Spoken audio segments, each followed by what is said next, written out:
Hello,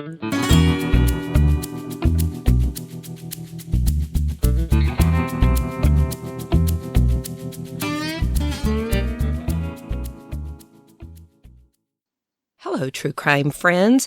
Before we get into our episode today, wanted to share a couple of things with you. First, the first few minutes of our episode today, there was some audio issues. Want to apologize for that. Could not go back and re-record this since we were interviewing our special guest for our art theft episode. Also, before we get into our episode today, I want to share with you guys a new true crime podcast that I am in love with. It is True Crime Lab with Jay and Rude Boy. Got a little intro here. Hope you like it. Definitely give them a listen. If you like them, be sure to go and give them a 5-star review. Ain't nobody gonna leave this place alive.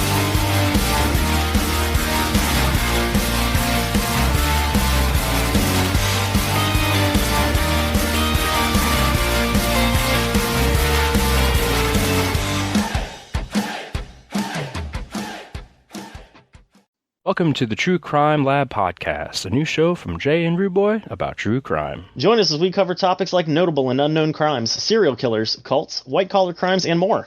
With deep dives into stories, narratives, and thorough research, we hope you learn something new about even the most discussed cases. We'll be covering topics each week, so you'll always have something fresh to listen to.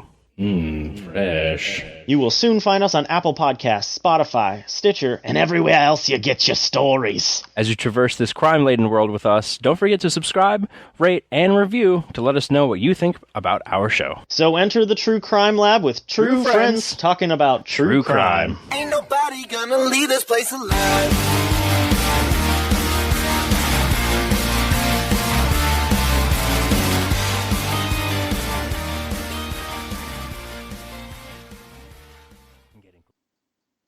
Today's episode is our part 1 of a part 2 series. It was a little long because I had such a great time interviewing with Dr. Sean Delouche about the art theft in Paris. Hello, true crime and wine time friends. Thank you for joining me today as I dive into the case about the man who the French press referred to as Spider-Man and his art heist from the Paris Museum of Modern Art in 2010. But before I get to our wine pairing today, I want to introduce our special guest, Dr. Sean Delouche, an art historian who will be helping us gain a better understanding of art and its theft. Sean received his bachelor's degree in history and art history from the University of California at Davis, and his master's and his PhD from the Ohio State University. He is a historian of 18th and 19th century art and a specialist in portraits and prints. He has been a teacher of art history for 11 years, most recently as a professor at Baylor University.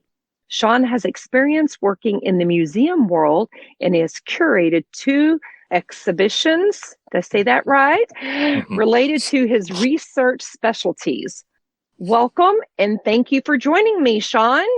Thank you, Terry. I'm so excited to be here. You're combining 2 things that I love, wine and talking about art. So this is going to be great.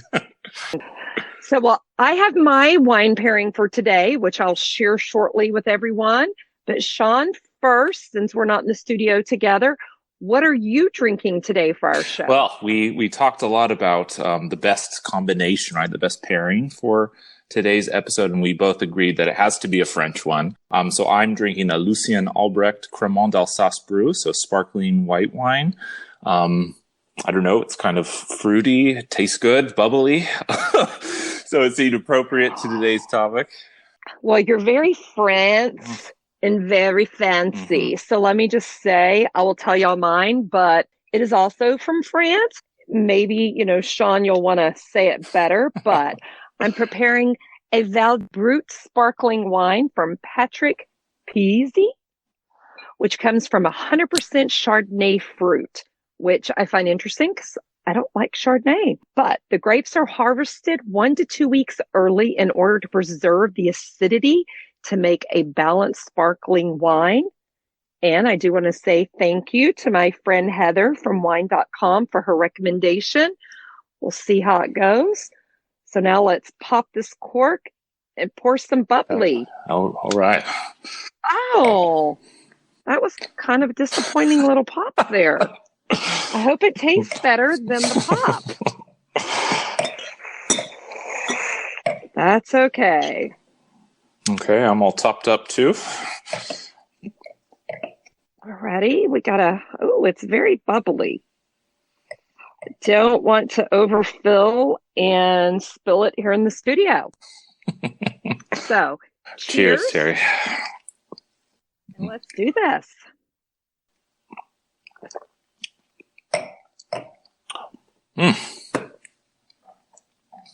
So how is yours? We're going to see if it grows on me. I like it. No, it's very crisp. It's not very sweet, which I don't like it overly sweet, but I can definitely taste Chardonnay. It's almost like a fermented Chardonnay. And you said you're not keen on Chardonnay all the time.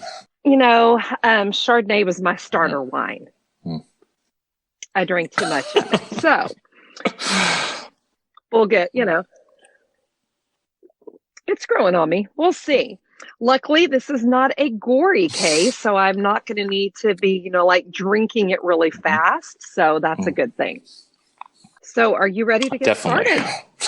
So before we jump in the case today, I wanted to ask you, how did you get interested in art and art history? And while you tell us, I'll have a drink. Well, I was always interested in art and cultural history. And when I went to undergraduate school, I actually started as a history major, and I just took an art history class on a whim. My mom had said that it was her favorite class when she was taking college classes. And so I enrolled in a modern art history class. And anyways, many years later, here I am.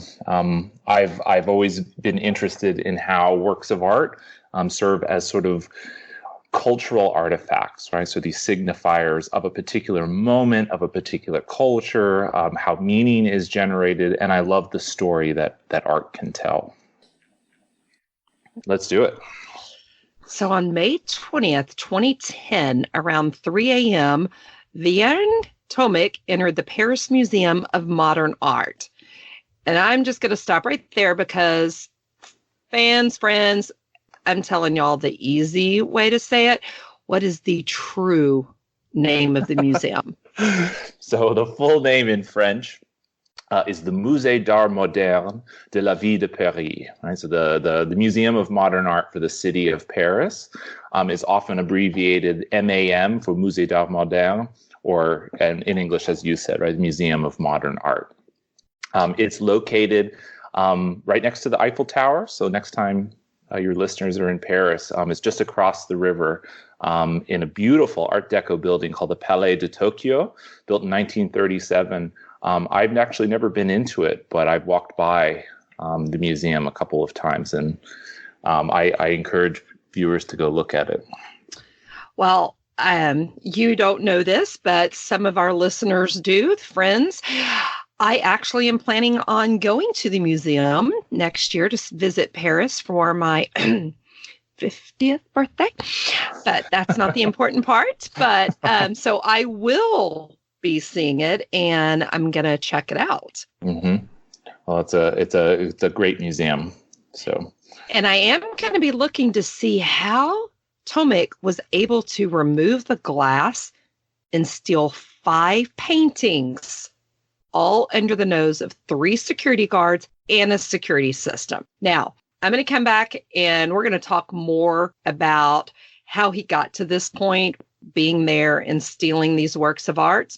But first, I want to talk to you about the 5 paintings that were valued. I saw online everywhere from 105 million to 123 million US dollars. I'm going to say that is a lot of money. So before we get into that, I am going to remind you guys, I'm a Texas girl. born and raised. I have a Texas accent, even though I try to work on that. So my French, non-existent. And I love art, but I'm not very knowledgeable. So thank you. I have Sean, who's going to help guide me through that. So first I want to talk about that first piece, which I can pronounce this one. Woman with a Fan. Good job. By Amadeo. Uh-huh. Did I say it right? Amadeo. Rock Me Amadeus. Same thing? Mm-hmm. Okay.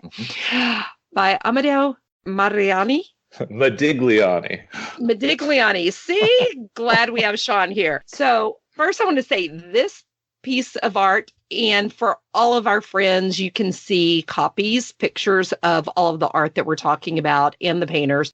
This particular painting, The Woman with a Fan, was featured my heartthrob, Sean Connery, in his heist flick, Entrapment, in 1999. Then it was also seen in the James Bond Skyfall 2012 and Spectre 2015.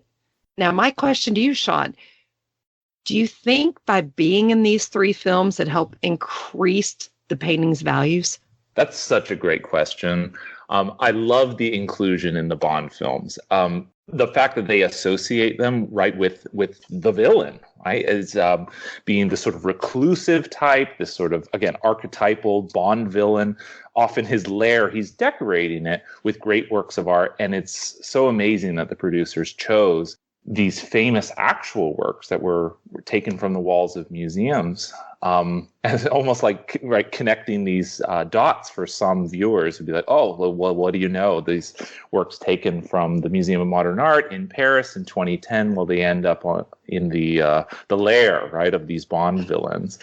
As for the question about the value, in a way, obviously it does. But as we'll talk more, the actual logistics of getting the money's worth or actually selling the stolen art is next to impossible. So that does change the dollar amount considerably.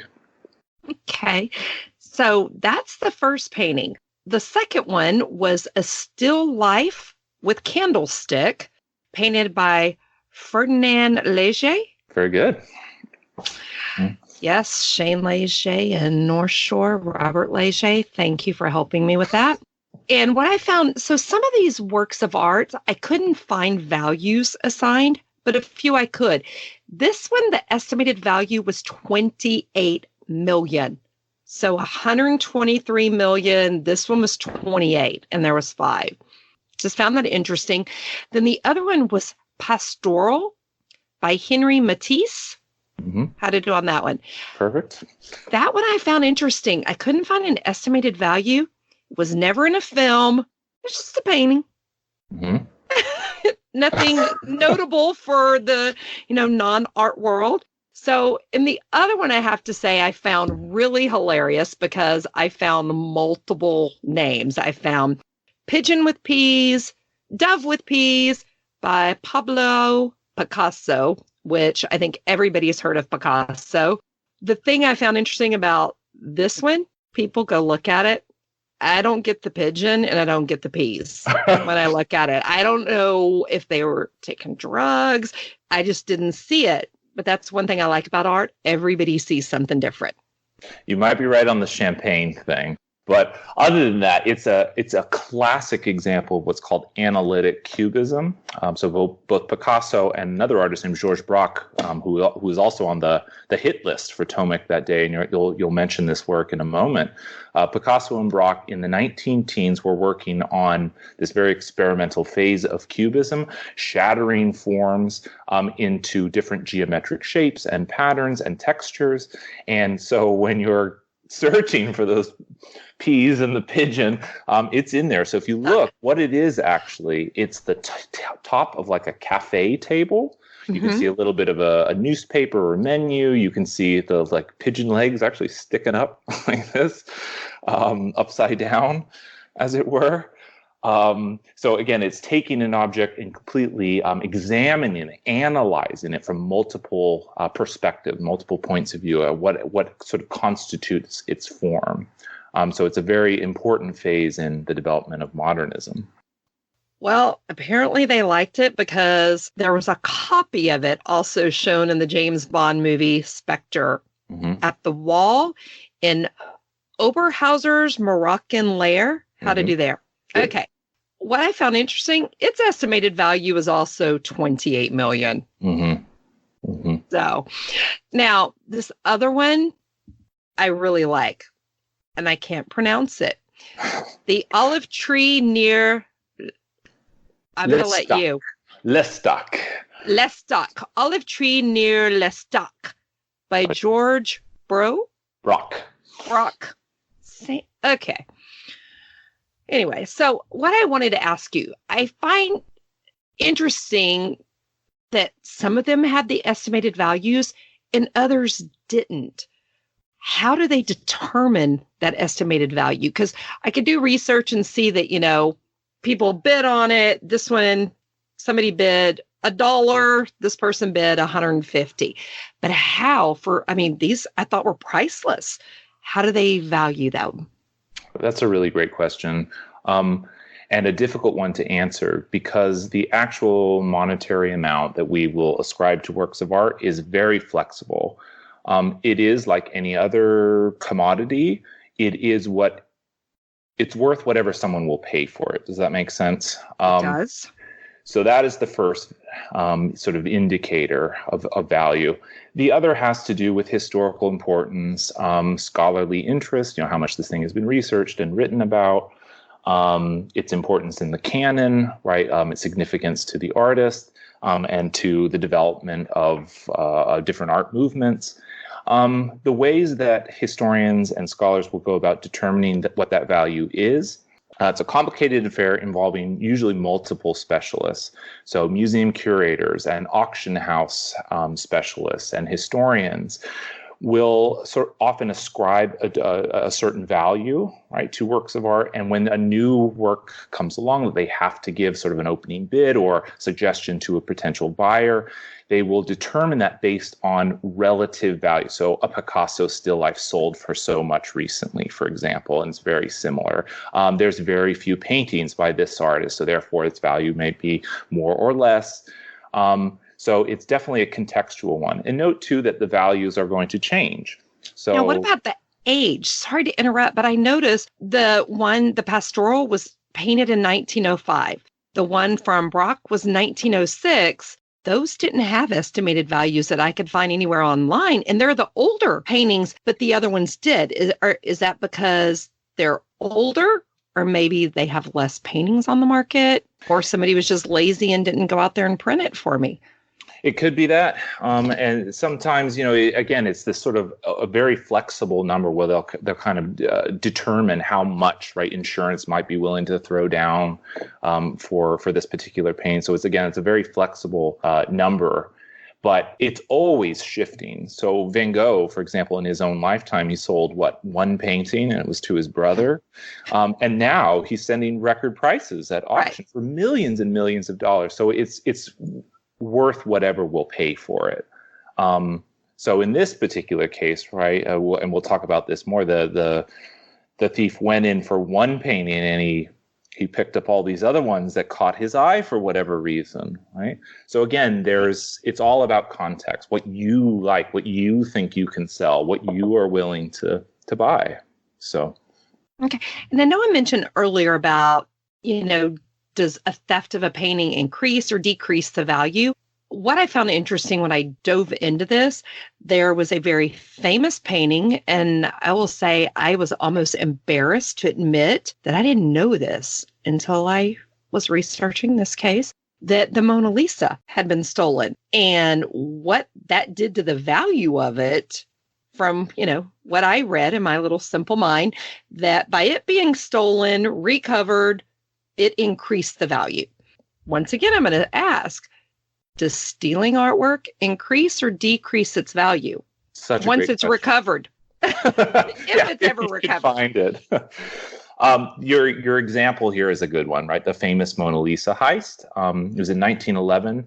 An Italian handyman named Vincenzo Perugia, an employee of the Louvre, he had been commissioned by the museum to make, the glass case covers, right, that are over certain masterpieces.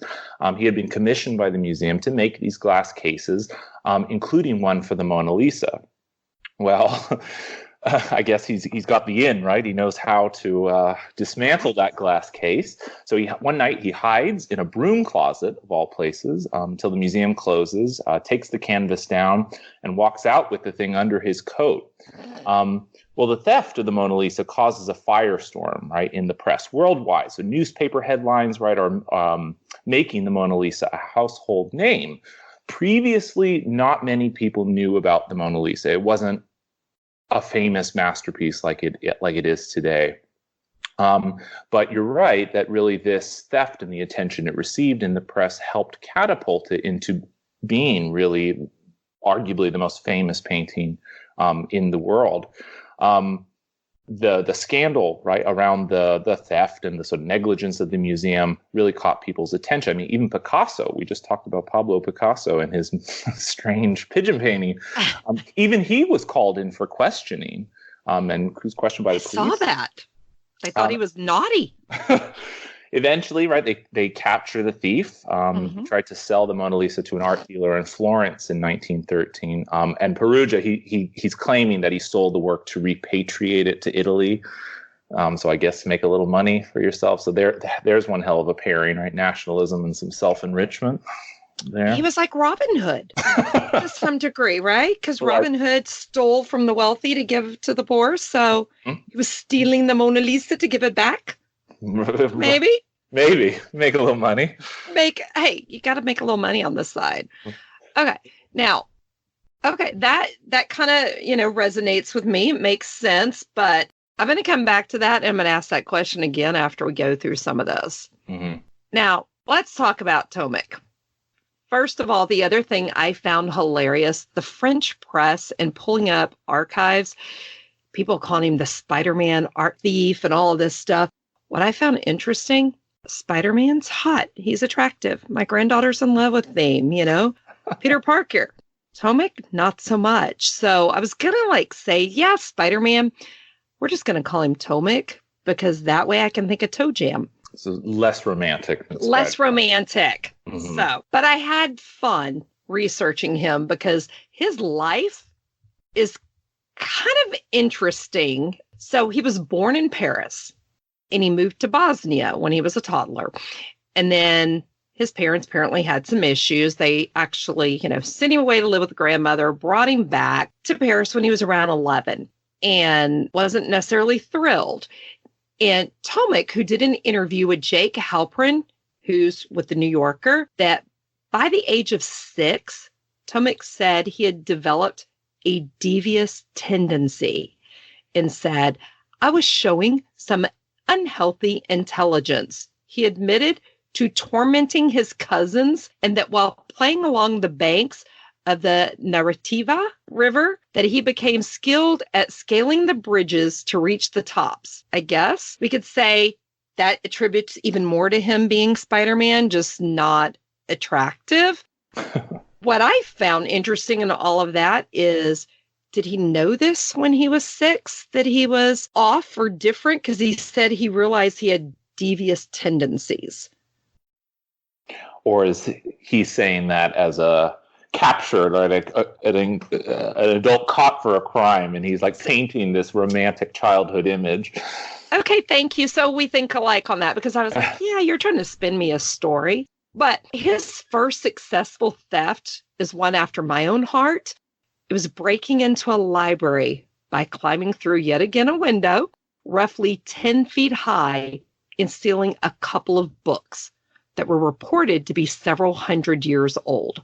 I can see stealing the book to read it and then taking it back just because I love books.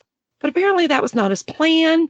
And one of his friends mentioned to his older brother, because I'm going to just tell all of our crime friends, you all know this, do not tell anyone what you've done, because guess what? Everyone talks. Moral of the story. Yeah, everyone talks. But this older friend's brother returned those books to the library, which means basically Tomic got away with it. No punishment. First Moral of the story, punish your children. But I guess you have to first know that they did it to punish them.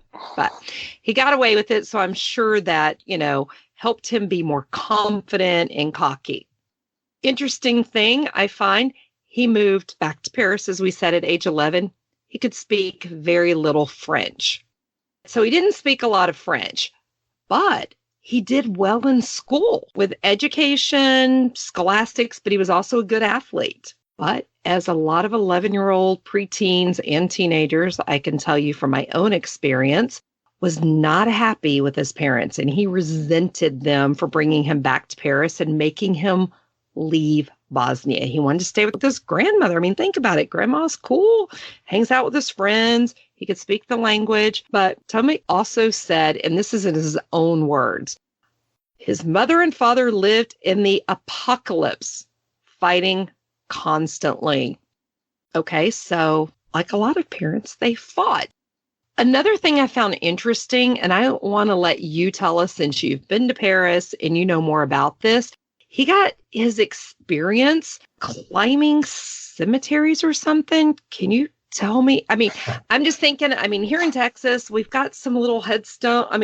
Nothing that you want to climb when you're 11, because I can tell you my sons at 11, both of them, it probably came to their waist. There was no climbing needed. Oh, this particular cemetery, nothing like that. Okay. It's called Père Lachaise. It's over 100 acres. It's the largest cemetery of Paris. So this massive, sprawling cemetery. It was established by Napoleon in 1804 on this hillside outside of Paris. Napoleon Dynamite?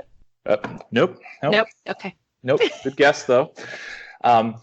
And this cemetery became a major destination for both living people and for the dead. It started with only 13 graves in 1804. That was up to 33,000 by 1830. And today there's over 1 million graves in Père Lachaise. So this massive cemetery. Macaroni. Over 3.5 million visitors annually visit Père Lachaise, making it, if you can believe this, the most visited necropolis in the world. I don't know who crunches those numbers, but there you are. Are they visiting it because it's so big? Is it beautiful? I like to go to cemeteries, but I go to try to find the oldest headstone. Uh-huh. Why is it a tourist destination? I'll add it to my list when we go next year. Oh, you have? Why is it? Two reasons. Famous people are buried there, so it becomes this tourist pilgrimage. We have to go find the headstone of someone you respect and like. Uh-huh. Also, it's filled with sculpture treasures. The headstones are remarkable. So between 1804, for the next 100+ years, it is filled with some of the most spectacular examples of funerary sculpture in the Western world. It's an absolutely amazing place.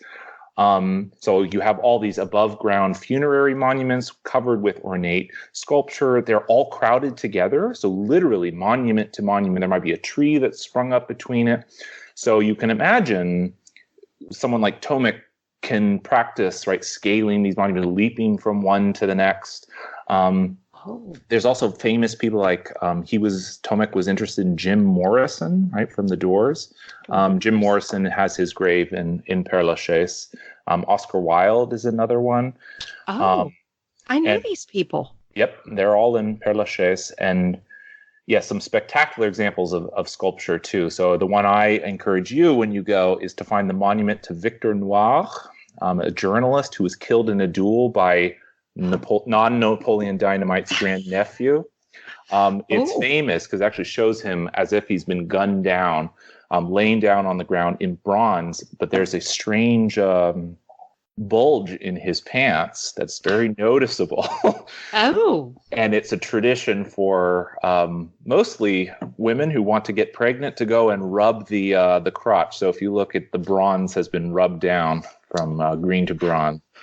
Okay, so now I'm going to just assume that these statues are taller than your average that I've seen. I've lived in Texas, California, Nevada.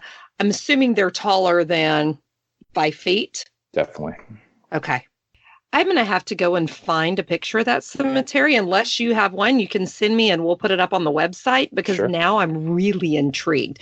I thought you were going to say that Tomic said all of this, and I thought you were going to say he was a fake, like fake news. I really did. So he learned to scale there. Yep. So just imagine him like jumping around between all of these, like this necropolis, right, filled with beautiful 100-year-old monuments. So I wonder if he stroked the bronze statue.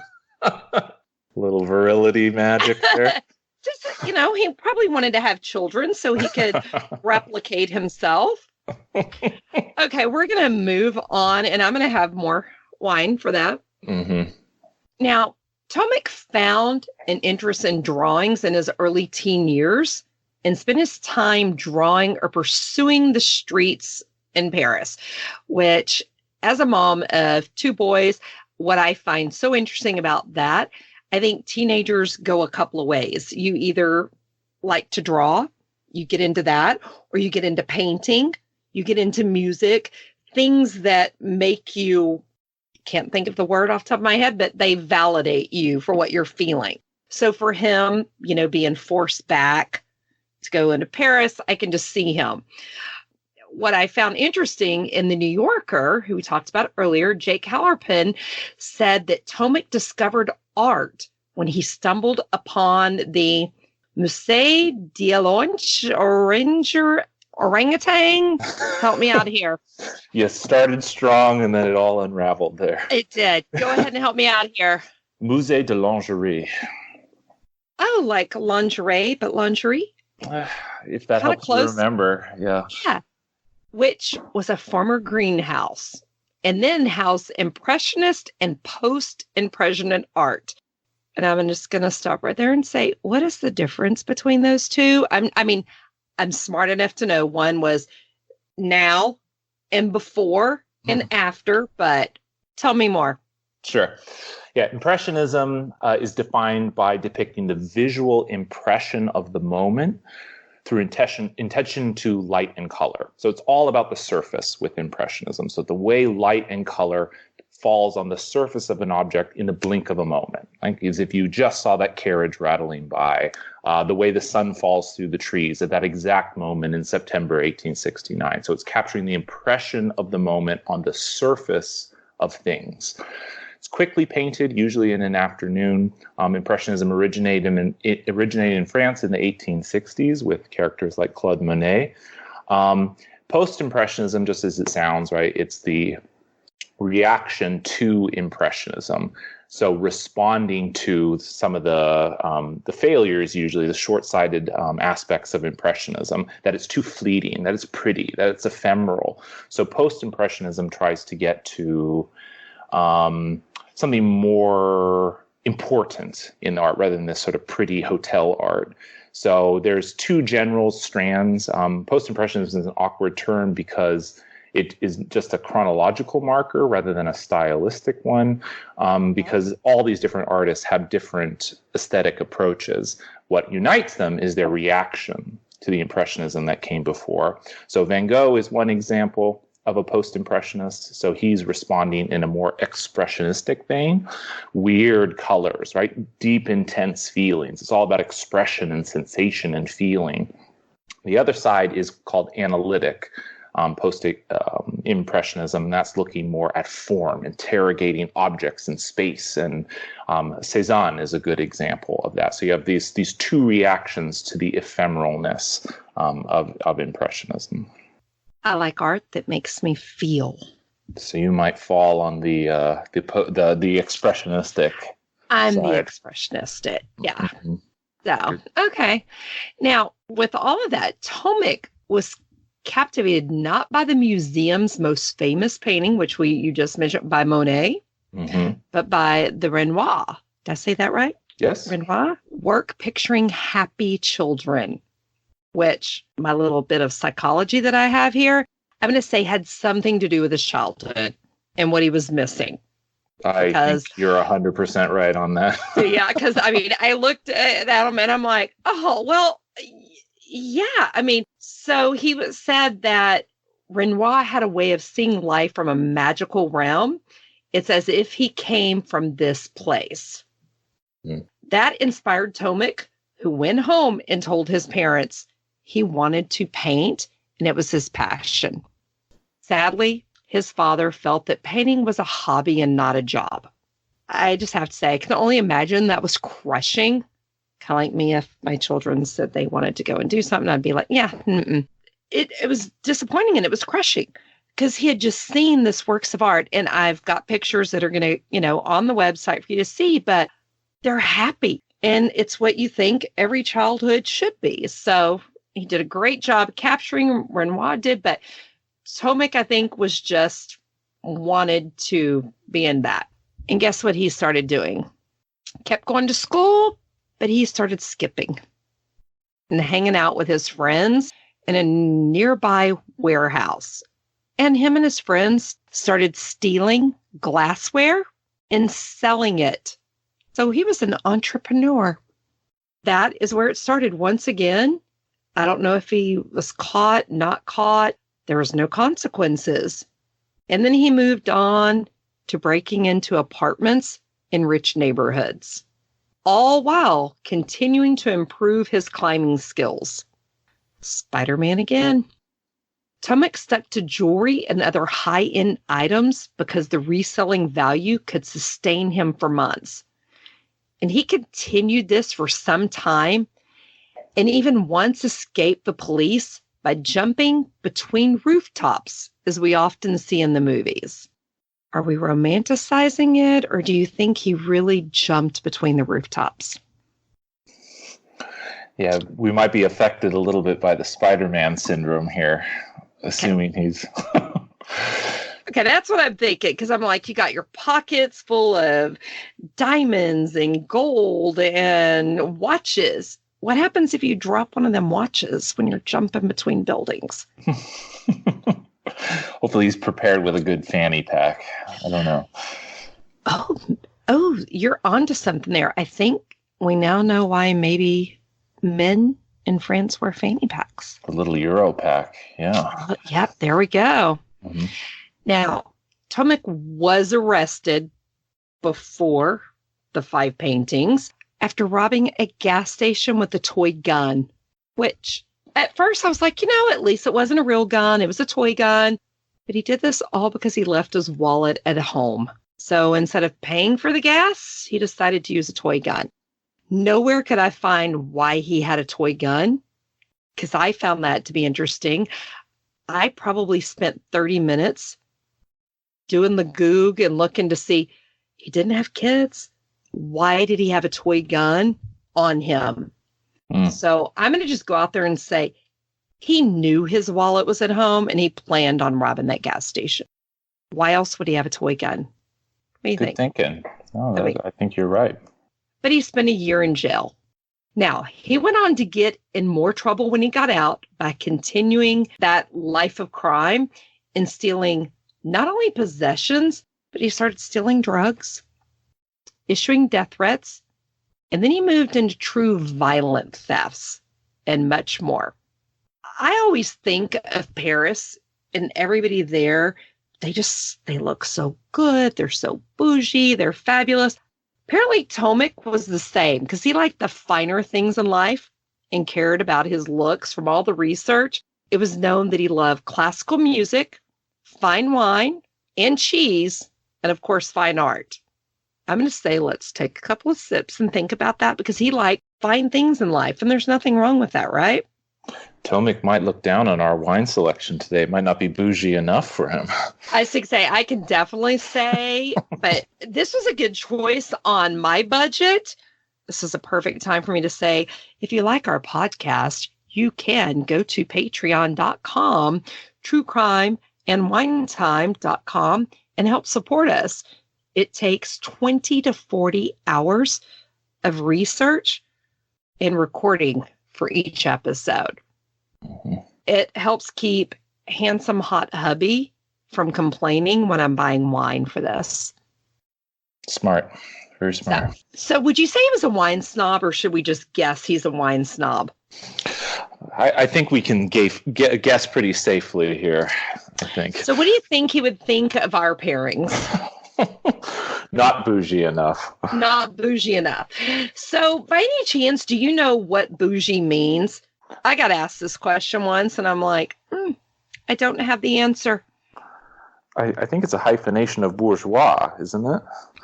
I don't know. My son taught me the word bougie when I pulled out a nice little basket with all of these koozies for beers at a party. And he goes, "Oh, that is so bougie, Mom."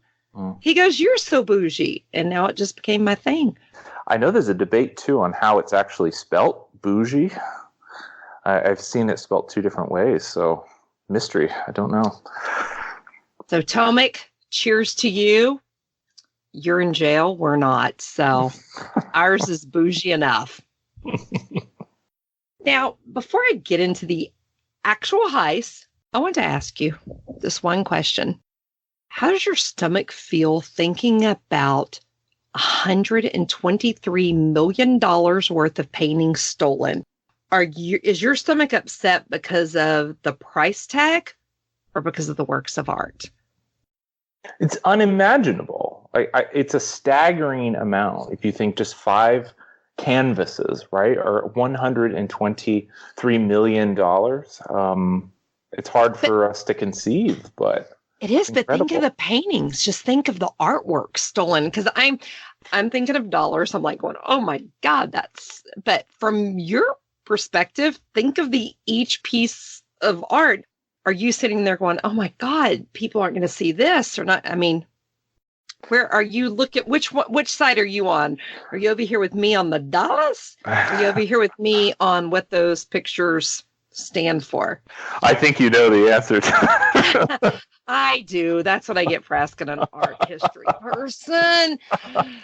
Okay, I'm going to have another drink on that because I'm like, yeah, I should have known that answer. But I have to say, $123 million, that is more money than I'm going to see in my lifetime.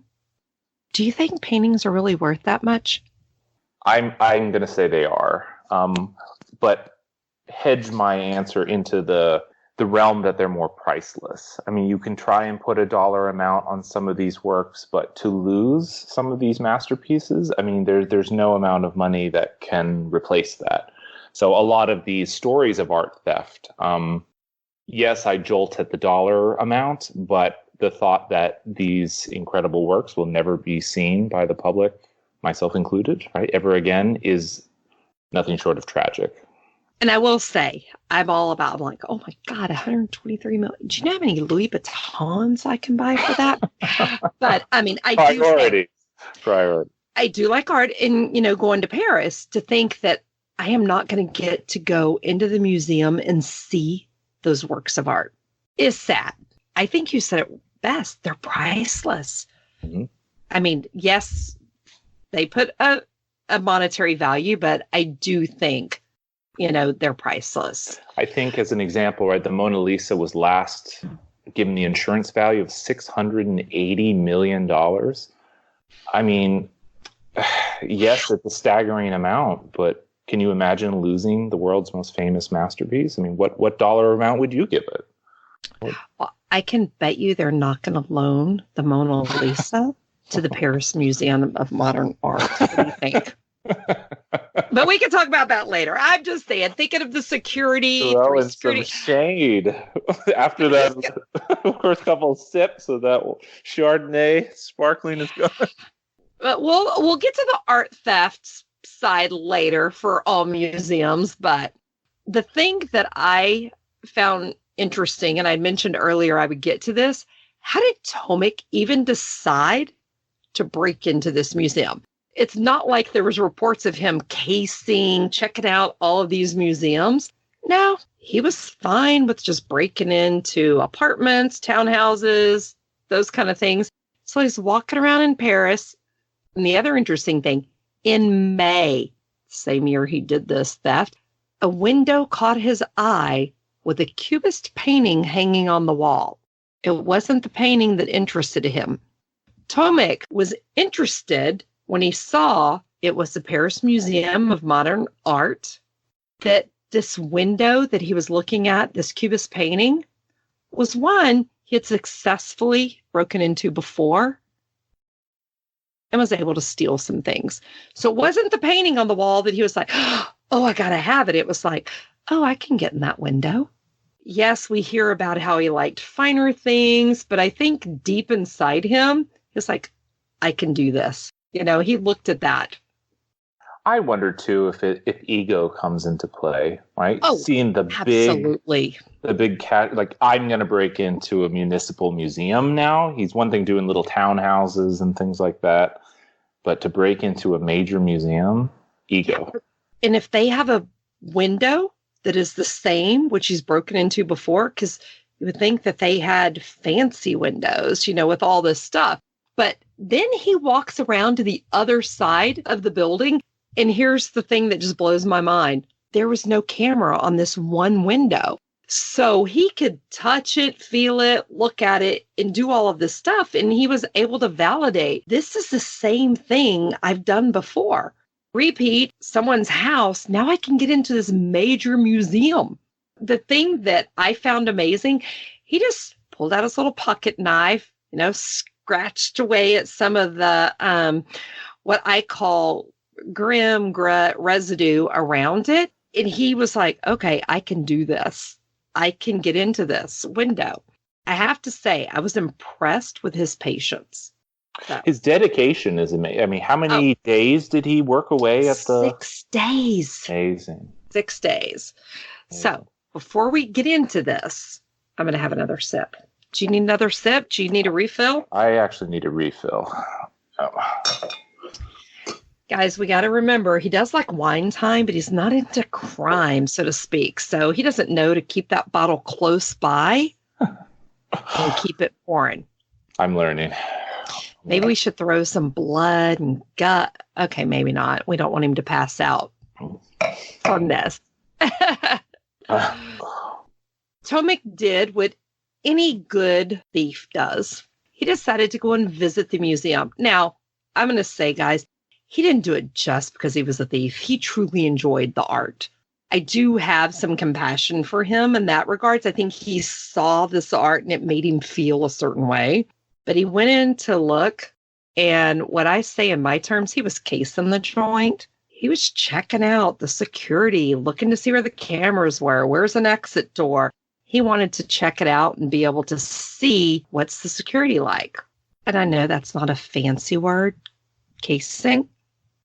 What would you call that? He's absolutely casing the joint. Okay. No doubt about it. I think that's appropriate. Okay. I was just like, I just, want to make sure it fits, but he was casing the joint. Now, the thing that I loved learning about the museum, that they started amassing their collection in 1953. You probably can tell better than I can, but they started this because there was, they call it an eccentric dentist, but I'm going to say a dentist with a lot of money and love of art, and he donated it. So do you know any more on that? Yeah, the Museum of Modern Art, a huge chunk of its collection comes from this dentist, you're right, who, with his more meager income, couldn't afford old masters, but he did scoop up a lot of modernist paintings that at the time were relatively affordable for him. So he had this extraordinary collection that included Picasso's and the rest that, again, were bequeathed to the nation in 1953 for the founding of this museum. Okay, so they weren't expensive paintings back then, because I'm just thinking, I pay a lot for my dental work, but I don't pay that much. Picasso worthy. And I was like, that's... No, so yeah, he was able to scoop up a lot of sort of overlooked early modern masterpieces. So he got lucky that they became, okay. The other thing is, casing the joint, I can picture Tomic just walking by the paintings. I don't think he was just there casing it. I think he was feeling and looking at each piece of work. You're the art person. Do you think he was like lighting up and he enjoyed it? forth on that. I can't tell if he genuinely has an artistic sensibility and feels something for these paintings, like the way he talks about the Renoirs and things like that. And maybe that is true, but there's also this other side that he sees the heist. He sees the the notoriety that comes with pulling something like this off. And I can't tell if he's sort of putting on the airs of this debonair gentleman thief. Oh. Or is he really just after the riches? I don't know. So maybe he did walk into this museum and was like, wow, this Modigliani is speaking to me, whatever. Or he's like, oh, I can get a couple €1,000 for that one for sure. That one fits nicely into my bag. I don't know. Tomic, I got to tell you, because, he hung around Paris, he did all these things. He established a relationship with Jean-Michel Corvée. Yes, perfect. Michel? I thought that was a girl's name. It can be both male and female in French. Michel. I guess this is a great time for me to say, my maiden name is Hébert, and I always get upset when people say Hebert. Mm-mm. But it is Hébert. Now, I will say in high school, I went by Hebert because my brother was Hébert. I didn't want anyone to know we were related. There's a British comedy about a woman who pretends to be a higher station that she is. She goes by the name Mrs. Bouquet, and it's actually spelt Mrs. Bucket. That is great. See? Hébert. Bucket or bouquet, which sounds better? I do have French descendants. You would think I could say something besides Parlez-vous français? Here's your chance. You'll be going to Père Lachaise, scaling those monuments, pronouncing French. The great thing about Apple iPhones, and this is not a plug for them, they have this app. I can say what I want to say and turn it around, and it says it in their language. So I'm good. You're good. Bases covered. So we'll talk about Corvée. Corvée owned several businesses, and one included a small gallery. Corvée knew that Tomic was a thief with an eye for expensive items. I think we can all agree that Tomic had sold stolen stuff to him before. Because how else do you know this person is a thief? Probability is pretty high. So one day, I just love this because I can almost envision, I'm thinking of the mafia thing in Vegas when I visited the Fireside Lounge, and it's still set up that way. Tomic sitting there with Corvée. Corvée goes, yeah, I've got some clients, and they would love a Leger or a Monet, a Warhol. I mean, I guess you just have this conversation. So Tomic, as we all know, we've heard him be called Spider-Man, but Corvée, even before Tomic was given that name officially, kind of gave him a nickname himself. And I'm going to once again try this. The L'Arrange? Close. L'Araignée. Let's just say the spider. And for everyone who doesn't know me personally, I have one rule about spiders. They should all be killed. I love animals. I love everything. There's only two things that should be killed. Spiders and snakes. Sean, I want to stop and ask a few questions so that my friends and I can better understand a few things. I've already put you on the spot a lot, so have a drink. I'm ready. You're ready? I want to know, who in the hell would buy stolen art? You go and steal a painting. I mean, we're not talking a $50 painting from, well, I guess it wouldn't have a painting at Walmart, but a $50 print from Walmart. And I mean, that's mass produced. You can sell it, take it down the street to the flea market, kind of like Tomic did earlier in his career, with the artwork or the art glass. Who is going to buy one-of-a-kind pieces? I think the psychology of the people who buy art is so fascinating and so mysterious. I mean, what is in someone to be so compelled to want to buy or even commission, right? Order someone to steal a particular painting. And I think there's a reason, to return to our earlier point, that the Bond films, right, will choose the villain, right, decorate the villain's lair with all of these stolen masterpieces, because there's something elitist and exclusive about you get the art that was previously, right, belonged either to another individual or to the nation, right? A lot of these are in public collections, like the ones we're talking about today.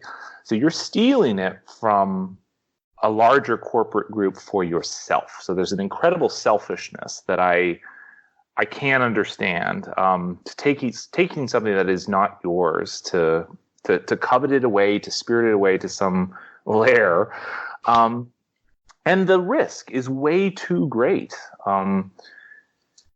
If you are caught, I mean, how would you defend yourself against this claim? Well, but I have to say, I mean, you said lair. So we all know the James Bond films and the lair. I even think of Batman and his little underground cave. Sure. Why? I mean, do you get that much enjoyment just for you? You can't show it to anybody. And Why? there's the tragedy, because for me, art is meant to be looked at. It is a visual medium. It communicates its message through its visual characteristics. And the fact that people can't lay eyes on this anymore, that it can't be enjoyed by anyone but yourself, that you can't share this with anyone, is a very, I don't know, what am I trying to say, counterintuitive, like contradictory impulse that I don't understand. You love art. You go and steal a piece. How would I, as somebody who wants to buy a piece, how would I find you? Great question. To buy that? Yeah, the actual logistics of selling and buying stolen art is a really complicated one. Most often, art is stolen by sort of organized crime that uses it as a currency, right? So this underworld currency for large amounts of money. Another way is art is often stolen and then ransomed. So the person won't have the intent of keeping it or selling it to a particular buyer or something like that, but they will hold the museum or the institution at ransom. It's very difficult to offload stolen art, especially in the digital age today, right? The images are everywhere. You can check databases. It's very easy to identify art that is famous, right? So a high-profile theft, such as this one from the Museum of Modern Art. I mean, those 5 images, right, are plastered all across the news. Everyone knows about them. So any auction house would be fully aware when these things come on the block.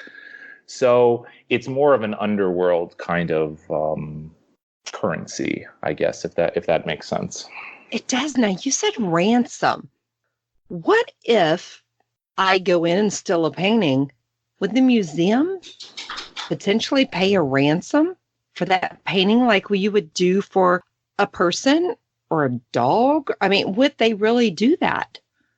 If I remember correctly, the famous case of Edvard Munch's The Scream, remember the famous painting, right, of the man on a bridge, like holding up his face like this and screaming, by the symbolist painter Munch.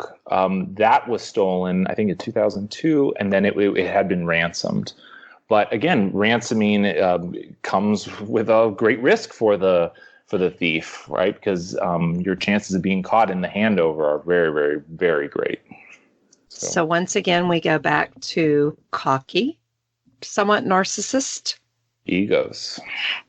And then I'm going to say adrenaline. Sure. So, okay. It's not any different than probably any other type of theft. Now, I have to go back to with us stealing this. You can't hang it in your living room unless you're Batman. I mean, there's a lot of man caves out there and there's a lot of she sheds. Why would you buy stolen art? I think just to have it, just for the sake, you have to, it's the pride in owning something that special.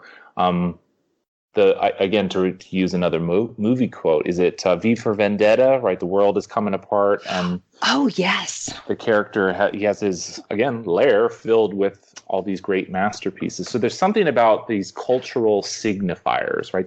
These great works of art that our culture has deemed valuable for this amount of money, as irreplaceable, right? As this incredible visual manifestation of a time and a place. Well, I have to have it.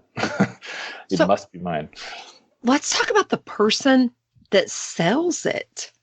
I've heard the term fence. I'm not sure if that's the correct word, but what does that person get out of it? That's a great question. The middleman in all of this, right? You get the money, you get your chunk of the exchange money, without having, left with the actual work. I don't know. Money. Once again, money. Okay. That helps. Can we get you for a bathroom break? I am so glad you said that, because I'm going to lay mine down and go as well. Perfect timing. Hope you enjoyed part 1 of part 2. Part 2 will be released next week. I want to say our episode today was researched by Terry Dussault, edited by Phil Dussault. Our theme music is by Attagold. If you want to support me in true crime and wine time, please go to your favorite podcast app and review us. Honest reviews are always appreciated. You can also interact with me directly on our Facebook page at True Crime and Wine Time, or on Twitter at Terry True Crime. Thank you for listening to True Crime and Wine Time. Until next week, stay safe, watch out for crime, and enjoy your wine time.